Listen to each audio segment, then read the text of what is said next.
C'était une journée ordinaire à Jérusalem. Le soleil tapait dans les rues poussiéreuses, tandis qu'Ésaïe se dirigeait vers le temple. Il avait le cœur lourd. Le roi Osias, qui avait régné pendant plus d'un demi-siècle, venait de décéder. Une ère de prospérité touchait à sa fin, laissant un vide de leadership et un avenir incertain pour Juda. Ésaïe entra dans le temple en quête de réconfort. Il était loin de se douter qu'il était sur le point de vivre quelque chose qui allait changer non seulement sa vie, mais aussi le cours de l'histoire. Alors qu'il s'agenouillait pour prier, l'extraordinaire s'est produit. Soudain, le voile entre les mondes physiques et spirituels se déchira, et le toit du temple sembla s'ouvrir, révélant une vision du trône céleste lui-même. Isaïe était paralysé, à peine capable de respirer devant ce qu'il voyait. Il était là, le Seigneur des armées, assis sur un trône haut et élevé. Sa gloire était si intense qu'elle remplissait non seulement le temple, mais l'univers entier. Mais ce n'est pas seulement la vision de Dieu qui a laissé Isaïe sans voix. Autour du trône, il vit des créatures qu'il n'avait jamais imaginées exister. C'étaient les séraphins, des êtres célestes de pure lumière et de feu. Chacun avait 6 ailes. Avec 2, ils couvraient leur visage. Avec 2, ils couvraient leurs pieds. Et avec 2, ils volaient. Le prophète regarda avec émerveillement ces créatures voler autour du trône, criant les unes aux autres d'une voix qui résonna tout au long de l'éternité. « Saint, Saint, Saint est le Seigneur des armées. La terre entière est pleine de sa gloire. » À chaque proclamation, les montants des portes tremblaient et le temple s'emplissait de fumée. Isaïe tomba à genoux, saisi d'une peur qui atteignit le plus profond de son âme. Comment pourrait-il, en tant que simple mortel, être face à une telle sainteté? Les mots sont sortis de sa bouche presque involontairement. « Malheur à moi, je me suis perdu. Je suis un homme aux lèvres impures, et je vis au milieu d'un peuple aux lèvres impures, et mes yeux ont vu le roi, le Seigneur des armées. » C'est alors que quelque chose d'incroyable s'est produit. L'un des séraphins s'envola vers Isaïe, apportant un charbon vif qu'il avait pris sur l'autel. La créature céleste toucha les lèvres du prophète avec les charbons et dit « Voici, cela a touché ses lèvres. Sa culpabilité a été enlevée et son péché a été pardonné. » Le cœur d'Ésaïe, qui avait été autrefois rempli de peur, débordait maintenant de paix et de détermination. Il entendit la voix du Seigneur qui disait « Qui enverrai-je? Qui ira pour nous ?» Sans hésiter, le prophète répondit « Me voici, envoie-moi. » Cette rencontre avec les séraphins et la vision du trône céleste marquèrent le début de la prophétie d'Isaïe. Ces paroles, inspirées par cette expérience incroyable, ont résonné à travers les siècles, apportant espoir, vigilance et surtout une nouvelle compréhension de la grandeur et de la sainteté de Dieu. Plongeons plus profondément dans le mystère des séraphins. Ces créatures célestes sont aussi fascinantes qu'énigmatiques. Le nom séraphin vient du mot hébreu saraph, qui signifie « brûler ». Donc, littéralement, les séraphins sont les ardents ou ceux qui brûlent. Imaginez des êtres faits de pur feu céleste, brillant d'une lumière si intense qu'aucun œil humain ne pourrait supporter de la regarder droit dans les yeux. Cette nature ardente des séraphins n'est pas un accident. Il symbolise la pureté et l'intensité absolue de la présence divine. De même que le feu purifie le métal en éliminant toutes les impuretés, les séraphins représentent la sainteté totale de Dieu qui consume tout ce qui n'est pas pur. Mais les séraphins ne sont pas seulement un feu destructeur, ils sont un feu qui illumine, qui réchauffe, qui apporte la vie. Pensez-y comme à des manifestations vivantes de l'amour brûlant de Dieu, un amour si intense et si pur qu'il ressemble à des flammes célestes. L'apparition de séraphins est quelque chose qui défie notre imagination. La Bible ne nous donne pas une description détaillée de sa forme, elle mentionne seulement ses 6 ailes. Cela a laissé les artistes et les visionnaires au fil des siècles libres d'imaginer à quoi ces êtres pourraient ressembler. Certains les dépeignaient comme des anges humanoïdes engloutis dans les flammes, tandis que d'autres les imaginaient comme des créatures plus abstraites, des faisceaux de lumière et de feu en mouvement constant. Ce que nous savons, c'est qu'ils sont des créatures d'une beauté et d'une puissance extrêmes. Leur présence est si impressionnante que même le prophète Isaïe, un homme de grande foi, a été complètement stupéfait de les voir. imaginer ce que ce serait d'être en présence d'êtres qui passent l'éternité à contempler directement la gloire de Dieu. Les séraphins nous rappellent qu'il y a beaucoup plus dans l'univers que ce que nous pouvons voir ou comprendre. Ils élargissent notre perception de la création de Dieu, montrant que le monde spirituel est aussi réel et vibrant que le monde physique qui nous entoure. Dans un univers où les séraphins existent, l'extraordinaire devient possible, et les miracles ne semblent plus si loin. L'une des caractéristiques les plus intrigantes des séraphins est leur 6 ailes. Chaque paire d'ailes a un but spécifique, et ensemble, elles nous racontent une histoire sur la nature de ces êtres célestes et sur la façon dont nous devrions nous rapporter à Dieu. Avec la première paire d'ailes, les séraphins se couvrent le visage. Cela peut sembler étrange à première vue. Pourquoi des créatures si proches de Dieu auraient-elles besoin de cacher leur visage? La réponse réside dans l'écrasante sainteté de Dieu. Même ces êtres célestes, purs et parfaits, ne peuvent pas regarder directement la pleine gloire de Dieu. Ce geste de se couvrir le visage est un acte de profonde révérence et d'humilité. Pensez-y comme quelqu'un qui protège ses yeux lorsqu'il regarde le soleil. La lumière est tout simplement trop forte pour être affrontée directement. De la même manière, la sainteté de Dieu est si intense, si pure, que même les séraphins ont besoin de s'en protéger. Cela nous enseigne une leçon importante sur notre propre approche de Dieu. Si même les séraphins font preuve d'une telle révérence, combien plus devrions-nous, êtres humains imparfaits, approcher Dieu avec un profond sentiment de respect et de crainte. Ce n'est pas une peur paralysante, mais une crainte respectueuse qui reconnaît la grandeur et la sainteté de Dieu. Avec la deuxième paire d'ailes, les séraphins couvrent leurs pieds. Dans l'ancienne culture du Moyen-Orient, les pieds étaient considérés comme la partie la plus basse et la plus impure du corps. En couvrant leurs pieds, les séraphins reconnaissent leur statut de créature devant le Créateur. Aussi élevés et glorieux qu'ils puissent être, ils n'en restent pas moins des êtres créés, infiniment inférieurs à Dieu en majesté et en puissance. Ce geste symbolise aussi la volonté de servir. C'est comme si les séraphins disaient « Nous sommes ici, prêts à faire la volonté de Dieu à tout moment ». Cela nous met au défi d'adopter une attitude similaire dans notre propre vie spirituelle. Sommes-nous prêts à servir Dieu dans n'importe quelle capacité qu'il nous appelle? La troisième paire d'ailes est utilisée pour voler. Cela représente la capacité des séraphins à exécuter rapidement les commandements de Dieu. Ils sont constamment en mouvement et participent toujours activement au service divin. Il n'y a ni paresse ni hésitation dans leur obéissance. Ce vol continu peut également symboliser la nature dynamique et active du royaume céleste. Contrairement à l'image statique que nous avons parfois du ciel, la vision d'Ésaïe nous montre un lieu d'activité constante, de culte vibrant et de service dévoué. Les 6 ailes des séraphins nous racontent donc une histoire complète, d'adoration respectueuse, d'humilité profonde et d'obéissance active. Ils nous mettent au défi d'examiner notre propre culte. Inclut-il ces éléments? Nous approchons-nous de Dieu avec le respect qui nous est dû, en reconnaissant notre position en tant que créature? Sommes-nous prêts à agir en obéissance à ses commandements? Le son qui remplit le trône céleste n'est pas celui de harpes douces ou de chœurs angéliques, comme beaucoup l'imaginent. C'est un cri puissant, une déclaration qui résonne pour toute l'éternité. Saint, Saint, Saint est le Seigneur des armées. La terre entière est pleine de sa gloire. Ce triple cri des séraphins est plus qu'une simple louange. Dans la culture hébraïque, répéter quelque chose 3 fois était une façon d'exprimer le superlatif absolu. En déclarant 3 fois la sainteté de Dieu, les séraphins proclament qu'il est incomparablement saint, séparé de toute création dans sa perfection morale absolue. Mais qu'est-ce que cela signifie vraiment d'être saint? Le mot hébreu pour saint, kadosh, porte l'idée de séparation, d'être totalement autre. Lorsqu'il s'applique à Dieu, cela signifie qu'il est complètement différent de tout ce qui existe. Il est au-dessus et au-delà de toute création, parfait à tous égards, exempt de toute tâche ou imperfection. Cette sainteté n'est pas seulement un attribut de Dieu parmi tant d'autres, c'est l'essence de ce qu'il est.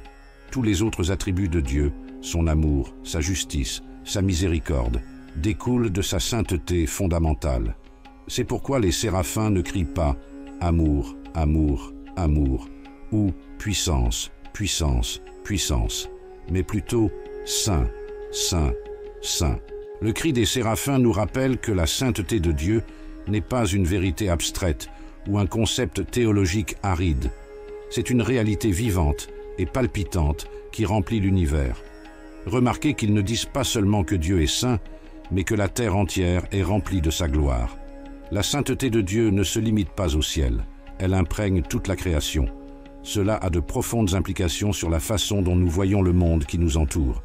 Si la terre entière est remplie de la gloire de Dieu, alors chaque partie de la création, des galaxies lointaines aux plus petites particules subatomiques, porte en elle un reflet de la sainteté divine.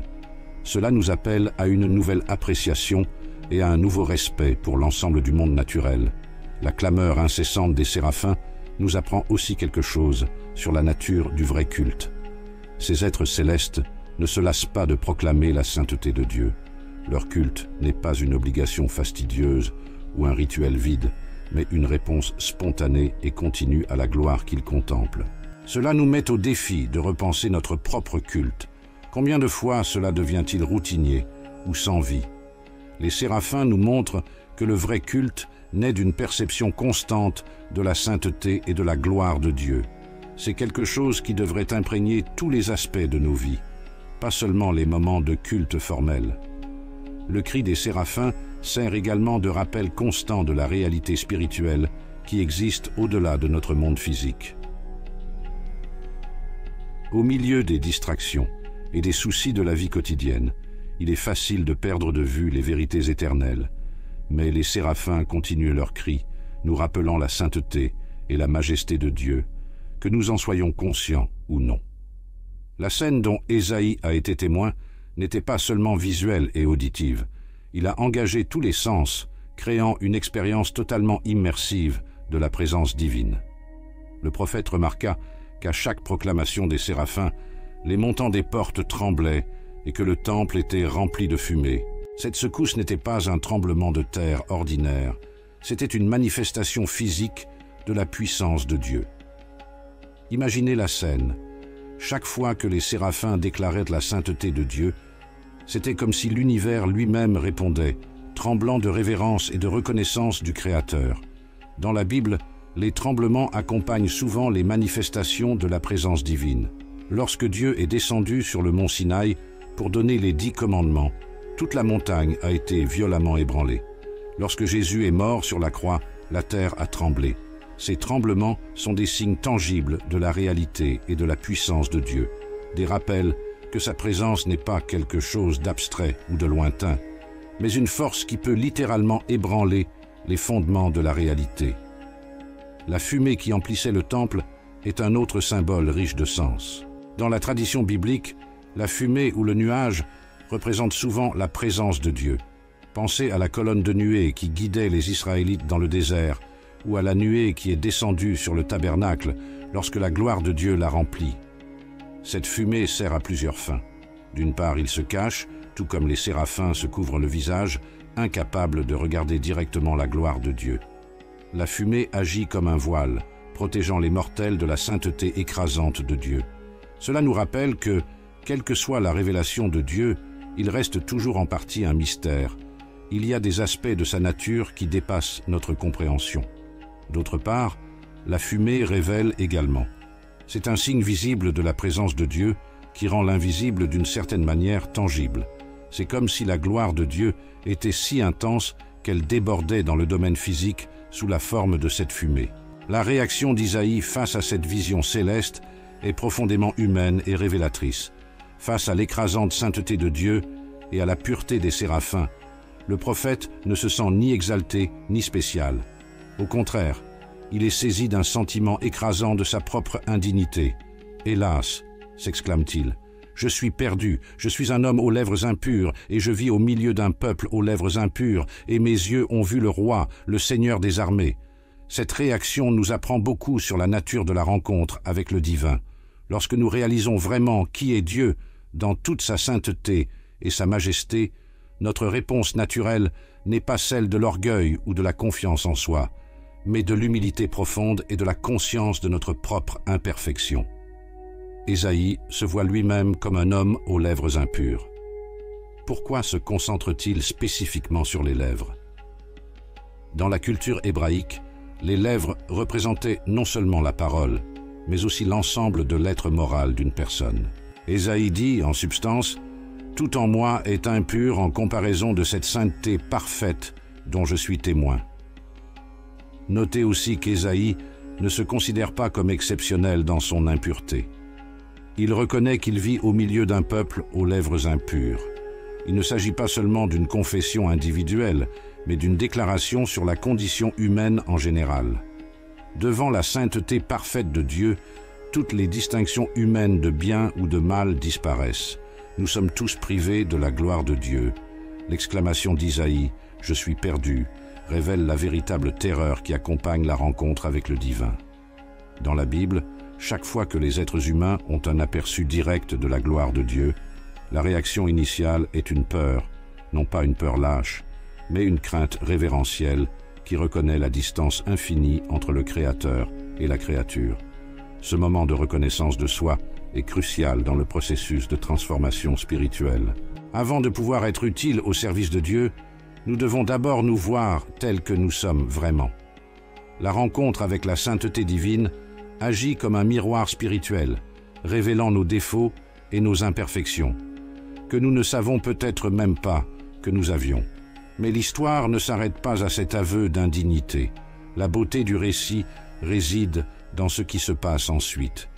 Dieu ne rejette pas Ésaïe à cause de son impureté. Au contraire, il fournit un moyen de purification. Cette séquence, la reconnaissance de son indignité suivie de la grâce purificatrice de Dieu, établit un modèle que nous voyons se répéter tout au long de la Bible et dans l'expérience de nombreux croyants.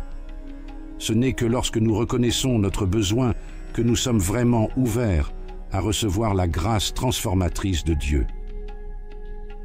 La réaction d'Ésaïe nous met au défi d'examiner notre propre attitude envers Dieu.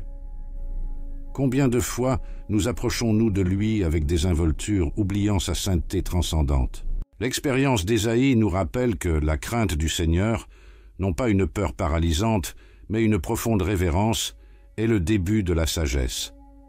En même temps, l'histoire nous encourage à ne pas nous laisser paralyser par notre indignité.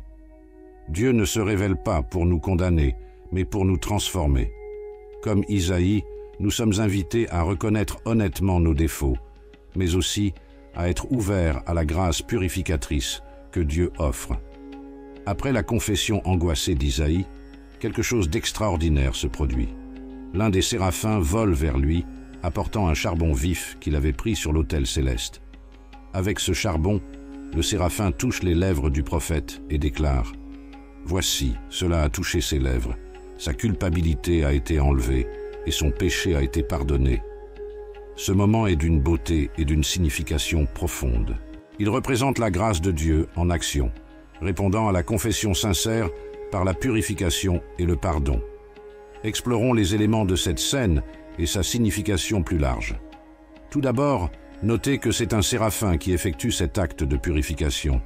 Ces créatures célestes, qui quelques instants auparavant semblaient si terribles et si lointaines, se révèlent maintenant être des agents de la grâce de Dieu. Cela nous rappelle que, dans l'économie divine, même les êtres les plus exaltés sont au service de la rédemption de l'humanité. La braise vivante est un symbole puissant. Le feu, dans la Bible, représente souvent la présence purificatrice de Dieu. Pensez au buisson ardent de Moïse ou aux langues de feu de la Pentecôte. Ce feu céleste a le pouvoir de consumer ce qui est impur et d'affiner ce qui est précieux. Le fait que la braise vienne de l'autel est significatif. Dans le système de culte de l'Ancien Testament, l'autel était l'endroit où l'on offrait des sacrifices pour l'expiation des péchés. Ce charbon représente donc la puissance purificatrice du sacrifice divin. C'est une préfiguration du sacrifice final du Christ, qui enlèverait le péché une fois pour toutes. Le fait de toucher les lèvres d'Isaïe est un acte de grâce spécifique et personnel. Dieu ne purifie pas le prophète d'une manière générique ou à distance. Il touche exactement le point de besoin avoué par Isaïe, ses lèvres impures. Il nous rappelle que Dieu connaît nos luttes spécifiques et offre une grâce adaptée à nos besoins particuliers. Les paroles des séraphins sont une puissante déclaration de pardon et de restauration. Ta culpabilité a été enlevée et ton péché est pardonné. Notez le passé. C'est un acte complet. Il n'y a pas de période probatoire. Il n'y a pas de pénitence à accomplir. La purification est instantanée et totale. Cet acte de purification transforme complètement Isaïe, l'homme qui, quelques instants auparavant, s'écriait « Je suis perdu » est maintenant prêt à répondre à l'appel de Dieu. C'est une illustration vivante de la puissance transformatrice de la grâce divine. L'expérience d'Ésaïe nous offre un modèle pour notre propre cheminement spirituel. Comme le prophète, nous sommes invités à reconnaître notre besoin, à confesser notre indignité, puis à recevoir le contact purificateur de la grâce de Dieu. Il ne s'agit pas d'un processus ponctuel, mais d'une dynamique continue dans la vie chrétienne. Cet épisode nous rappelle aussi que la sainteté de Dieu, tout en nous faisant prendre conscience de notre imperfection, n'a pas pour but ultime de nous condamner. Au contraire, elle nous invite à une profonde transformation. La vision de la sainteté divine nous montre ce que nous devons être, et la grâce divine nous permet de le devenir. Enfin, la purification d'Isaïe nous enseigne la nature du véritable changement spirituel. Il ne vient pas principalement de nos propres efforts ou de notre détermination, mais d'une rencontre transformatrice avec Dieu. C'est la grâce divine, symbolisée par la braise de l'autel, qui a le pouvoir de nous purifier et de nous rendre aptes au service. Après la scène dramatique de purification, le récit prend une tournure surprenante. Ésaïe entend la voix du Seigneur qui dit « Qui enverrai-je? Qui ira pour nous ?» Cette question divine et la réponse d'Isaïe forment un moment charnière, non seulement dans la vie du prophète, mais dans toute l'histoire de la rédemption. Tout d'abord, considérez la nature de cette question divine. Dieu, dans son omniscience, savait certainement déjà qui il enverrait. Pourquoi alors poser la question? C'est un exemple puissant de la façon dont Dieu interagit avec l'humanité. Il ne se contente pas d'imposer sa volonté, mais invite à la participation volontaire à ses fins. La question de Dieu révèle aussi quelque chose sur la nature de sa mission dans le monde. Dieu cherche quelqu'un à envoyer, un messager qui portera ses paroles aux gens. Cela nous rappelle que Dieu choisit d'agir par l'intermédiaire d'agents humains pour accomplir ses desseins sur terre. Remarquez l'utilisation du pluriel. Qui ira pour nous? Cela peut être considéré comme une référence à la Trinité, ou cela peut refléter le langage de la cour céleste, y compris les séraphins et d'autres êtres angéliques. Dans tous les cas, il met l'accent sur la grandeur et la majesté de Dieu. La réponse d'Isaïe est immédiate et enthousiaste. « Me voici, envoie-moi ». Il s'agit d'une transformation remarquable. L'homme qui, quelques instants auparavant, tremblait de peur devant la sainteté de Dieu, maintenant, purifié par la grâce divine, est prêt et désireux de servir. La disponibilité d'Isaïe témoigne de la puissance transformatrice, de la rencontre avec Dieu. Il n'hésite pas, ne demande pas de temps pour réfléchir, ne négocie pas les modalités de sa prestation. Sa réponse est un oui inconditionnel à l'appel de Dieu. Il est important de noter qu'Isaïe s'offre lui-même avant même de savoir quelle sera sa mission spécifique. Il ne répond pas à une description de poste détaillée, mais à un appel général au service. Cela illustre la nature de la vraie foi, une volonté de suivre Dieu même lorsque le chemin à suivre n'est pas clair. La réponse d'Ésaïe reflète également un profond changement dans sa perception de lui-même. L'homme qui se voyait perdu et impur se voit maintenant comme quelqu'un qui peut être utile au service de Dieu. C'est la vraie marque de la grâce transformatrice. Non seulement elle enlève notre culpabilité, mais elle nous donne le pouvoir d'une nouvelle vie de but et de service. Ce dialogue entre Dieu et Isaïe est un modèle que nous voyons se répéter tout au long de la Bible et dans l'expérience de nombreux croyants. L'appel de Dieu vient généralement après une rencontre profonde avec sa sainteté et une expérience de sa grâce purificatrice. L'histoire d'Ésaïe nous met au défi d'examiner notre propre réponse à l'appel de Dieu. Sommes-nous prêts, comme Isaïe, à dire « Me voici, envoie-moi » ou sommes-nous plus susceptibles de trouver des excuses, d'hésiter, de négocier les conditions de notre service?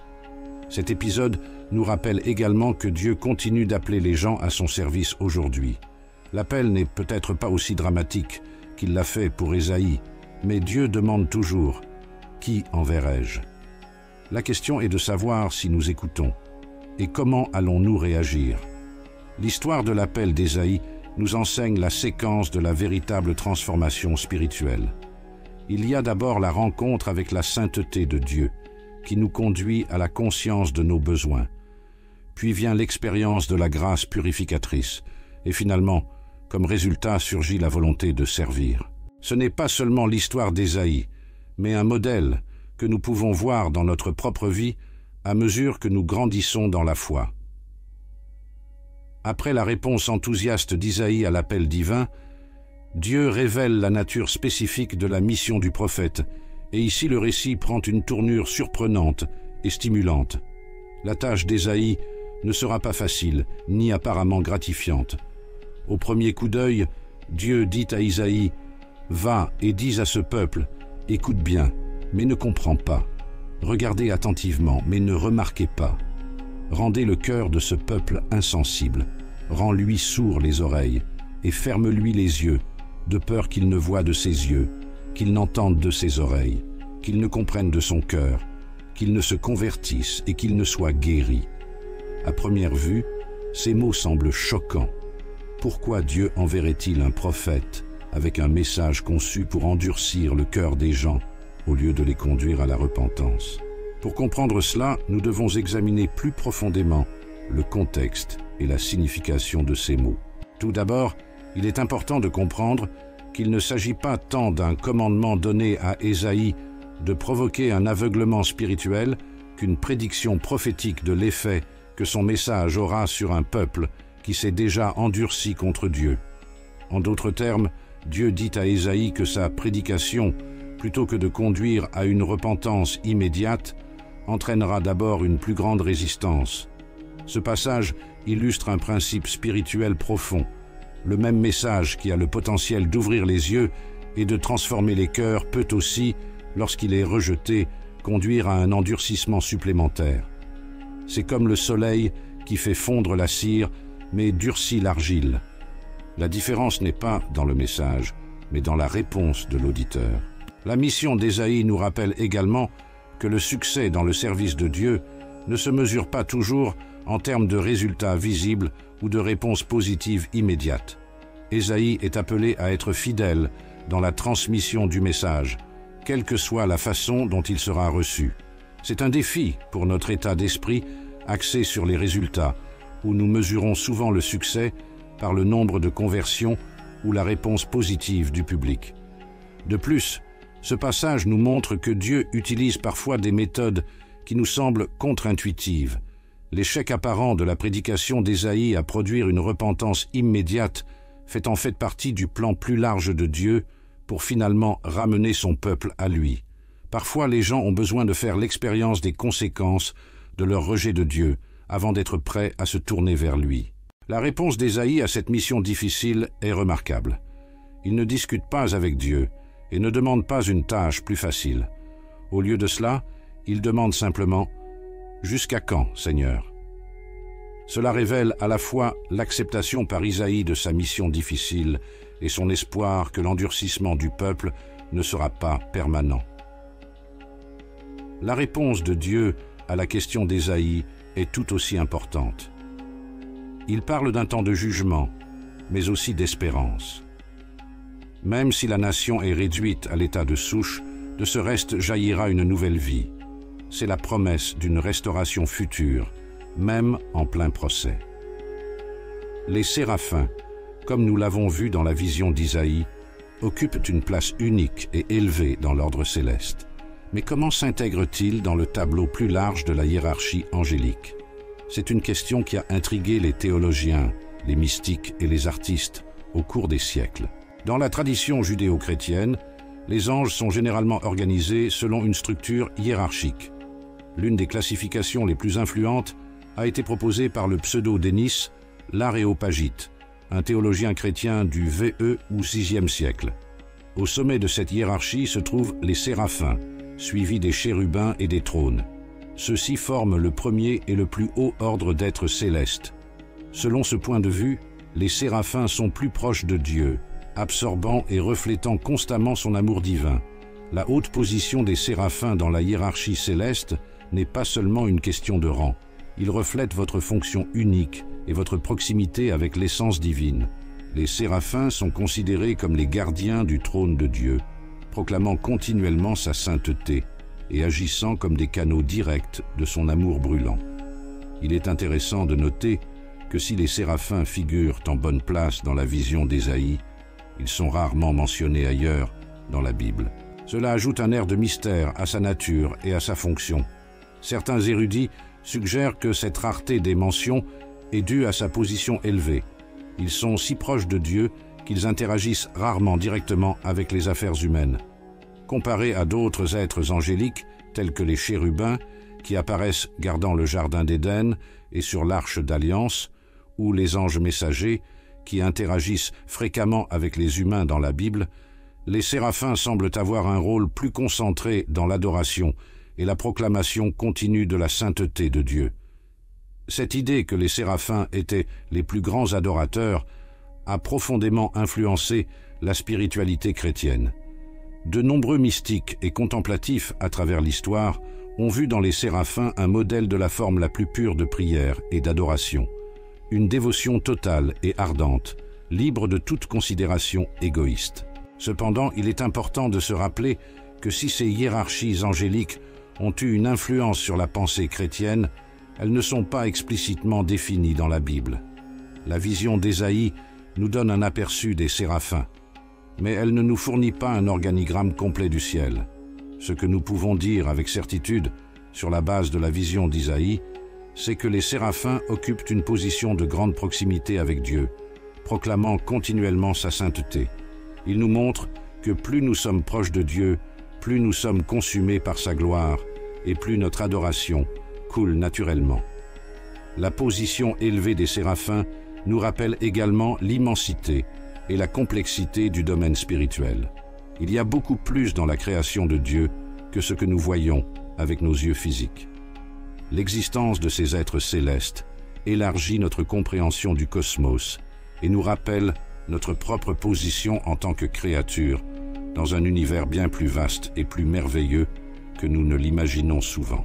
En même temps, la vision des séraphins nous offre un paradoxe intrigant. D'une part, ils sont au sommet de la hiérarchie céleste, les plus proches de Dieu. D'autre part, ils se montrent comme les plus humbles, se couvrant le visage et les pieds dans la présence divine. Cela nous enseigne que dans le royaume de Dieu, la vraie grandeur se trouve dans l'humilité et le service. Cette perspective des séraphins dans la hiérarchie céleste nous invite à élargir notre vision de la réalité et à approfondir notre culte. Il nous met au défi de poursuivre une dévotion plus pure, plus ardente, libre de motifs égoïstes, et nous rappelle que, quelle que soit la hauteur des séraphins, le Dieu qu'ils adorent est infiniment plus grand et plus merveilleux.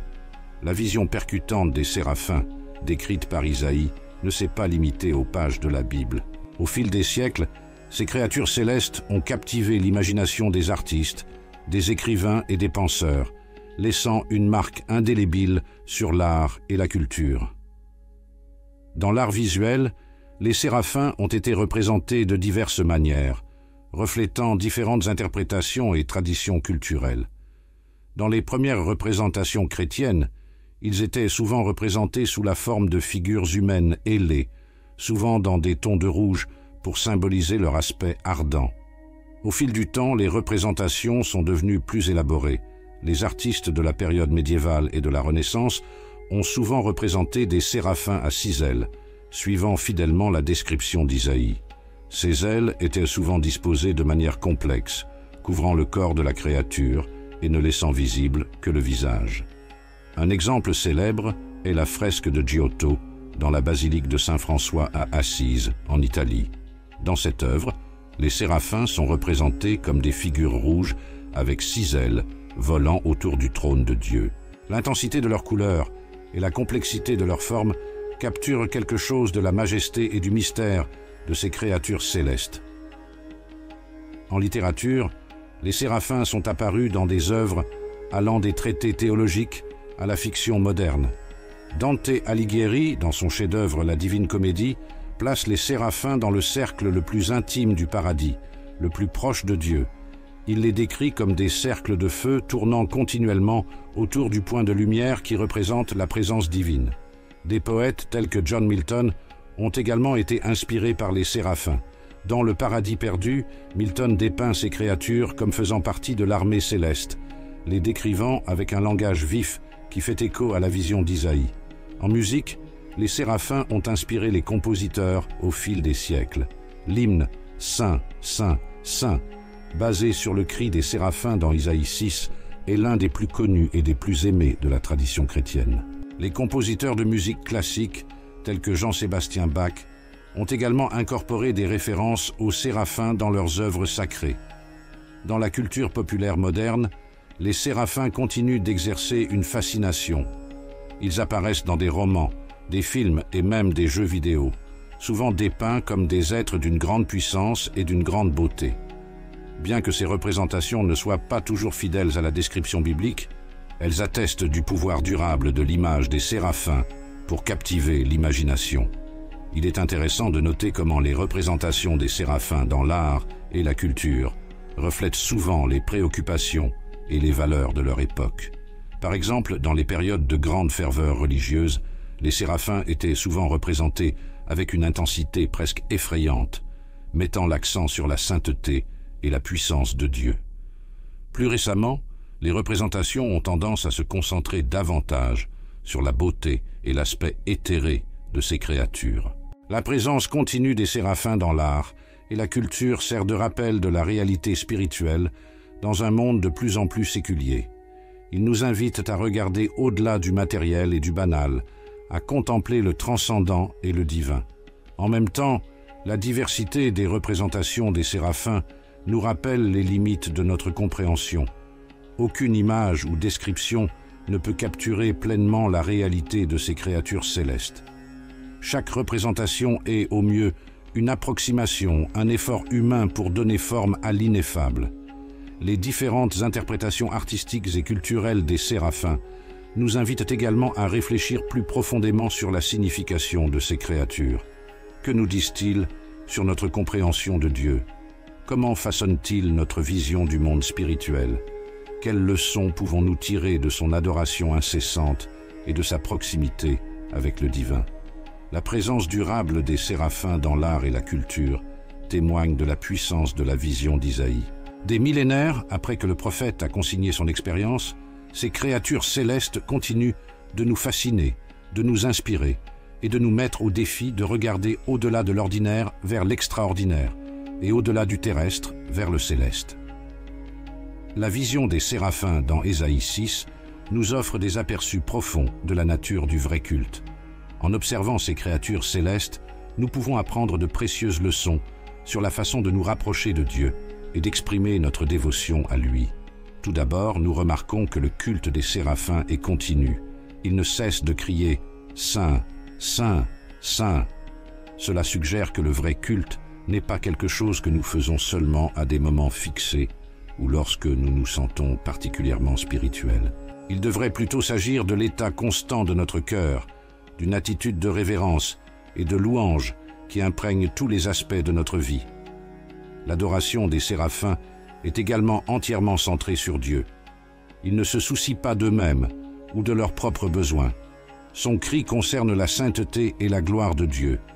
Cela nous met au défi d'examiner notre propre culte. Combien de fois devient-il centré sur nous-mêmes, nos sentiments, nos expériences ou nos besoins? Les séraphins nous rappellent que le vrai culte met Dieu au centre. De plus, l'adoration des séraphins est une réponse à la révélation de la nature de Dieu. Ils ne vénèrent pas sur la base de rumeurs ou de seconde main. Ils se tiennent devant le trône, voyant directement la gloire de Dieu, et leur adoration découle naturellement de cette expérience. Cela nous rappelle l'importance de chercher à connaître Dieu plus profondément. Plus nous le connaissons, plus notre adoration sera naturelle et authentique. La posture des séraphins est également instructive. Avec 2 ailes, ils se couvrent le visage, faisant preuve de révérence et d'humilité. Cela nous enseigne que le vrai culte implique toujours un sentiment de crainte révérentielle. Peu importe à quel point nous sommes proches de Dieu, nous ne devons jamais perdre de vue sa majesté et sa sainteté. Dans le même temps, les séraphins sont actifs dans leur service, volant avec deux de leurs ailes. Cela nous montre que le vrai culte n'est pas passif. Elle nous pousse à l'action, au service, à l'obéissance active à la volonté de Dieu. Le contenu du culte des séraphins est significatif.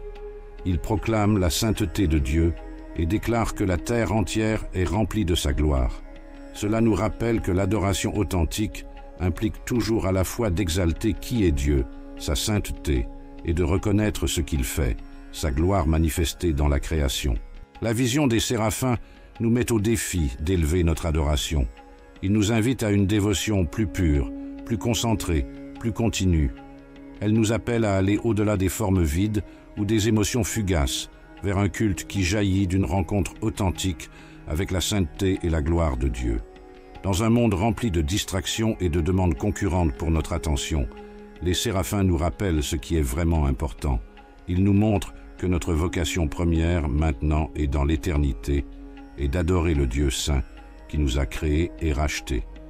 La vision des séraphins nous apprend non seulement sur ces créatures célestes, mais révèle aussi beaucoup sur la nature du Dieu qu'elles adorent sans cesse. À travers leur apparence, leurs actions et leurs paroles, les séraphins nous offrent un aperçu profond de qui est Dieu et de la façon dont il se rapporte à sa création.